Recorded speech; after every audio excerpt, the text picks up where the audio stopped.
L'arrêt de la cour montre que Mercedes aurait perdu le procès d'Abu Dhabi 2021. Voilà, attends, c'est quoi ça encore là? Lors d'une course de GT, le directeur de course a commis une erreur, ce qui signifie qu'après une procédure de voiture de sécurité, les pilotes n'ont pas repris la course dans le bon ordre. Une des équipes participantes s'en est émue. Par la suite, elle a fait appel en Espagne. L'équipe a gagné et le résultat a été déclaré invalide. Ça a entraîné des protestations de la part des autres équipes, qui se sont alors tournées vers la Cour d'appel internationale de l'FIA. La plus haute instance judiciaire de la fédération a décidé que la décision initiale des organisateurs de la course, à savoir maintenir le résultat tel quel, était correcte. Donc la Cour d'appel a invalidé la décision en gros, d'annuler les résultats, quoi.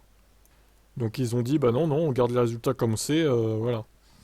Alors rien ne dit que la Cour d'appel aurait dit la même chose à Abu Dhabi, hein, pour le coup.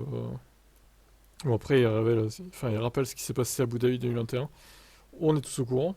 Avec la décision de la Cour d'appel internationale, on peut se demander si une action de justice aurait eu des chances d'aboutir. Il est fort probable que non.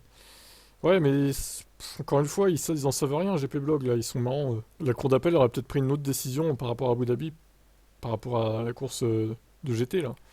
Ça n'a rien à voir, hein. C'est pas le même cas de figure en plus.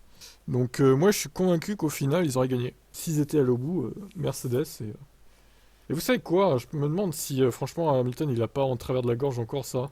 Le fait qu'il soit pas allé en justice et surtout le fait que Wolf ait fêté en se bourrant la gueule le titre constructeur quand même le soir même là, vu ce qui s'était passé quelques heures avant. Franchement, à mon avis il a encore en travers de la gorge d'une manière ou d'une autre. Il doit ressasser ça quand même. Et ça serait compréhensible du pourquoi il était allé chez Ferrari finalement et a décidé finalement d'y aller quoi. En plus des bonnes conditions financières évidemment. Nous ne le saurons jamais de toute façon. Allez, ciao.